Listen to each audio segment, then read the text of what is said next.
Hi guys, आता आपण मुंबईला निघालो आहे. तर आता अर्ध्यात आलो आहे. अजून पाऊस तर चालूच आहे, तो बंद नाही झाला आहे. बघूया आता आपण जाईपर्यंत मला वाटते पाऊस लागणारच आहे, कारण तसं वातावरण पण झालं आहे.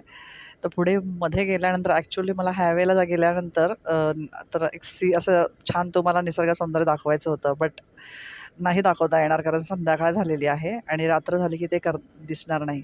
बघू, प्रयत्न करू. आपल्याला जर जेवढं घेता येईल, कॅप्चर करता येईल तेवढं करूया. भेटूया पुढे. पुढे गेल्यानंतर मी पुढे सांगतेच काय काय झालं आहे ते, किंवा कसं कसं प्रवास झाला तो नक्कीच सांगेन.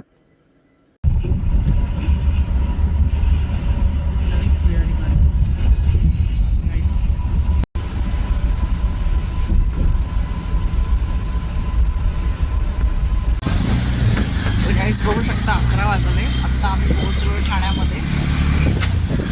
थोडा अंदाज झाला आहे आम्हाला यायला. आता आम्ही ऑटोमध्ये बसून घरी चालतो. बघू शकता इकडे मुंबईमध्ये सगळी दुकानं वगैरे सगळं चालू आहे.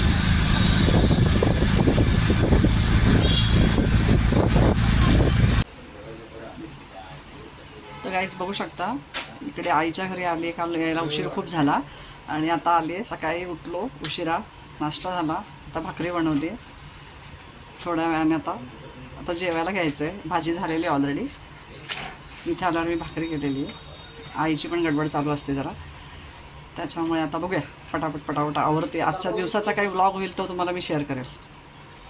काहीच बघू शकता आपली भाकरी टम्म फुगलेली. हाय गाईज, आपण स्वामी मंदिरात आलेलो आहे ठाण्याला. तुम्हाला मी सांगितलंच होतं मी मुंबईला जाणार आहे. तर अर्थात आज गुरुवार आहे आणि हे स्वामींचे भक्त पुजारी नाव काय दादा? रोहन दादा आहेत आणि हे इकडे मंदिरामध्येच असतात. इथेच पूजा वगैरे करतात. मी तुम्हाला स्वामींची मूर्तीसुद्धा दाखवते. आणि हे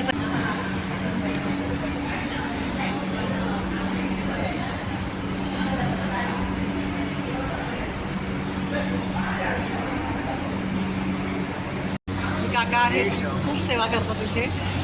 तुम्ही सगळे दर्शन घ्या आणि काकांनाही नमस्कार करा. शकता इकडे आई आणि मी आलेली आहे दर्शनाला. ही माझी आई आहे आणि आम्ही आता स्वामींचं दर्शन घेणार आहे, आरती पण घेणार आहे आणि मग घरी जाणार आहे. पुढे काय घडतंय ते तुम्हाला सगळं सांगणार, तुमच्यावर शेअर करणार आहे. भेटू आपण पुढे. साखर बाग जैसा कोशिंबीरचा घाट घास घ्याव स्वामी राया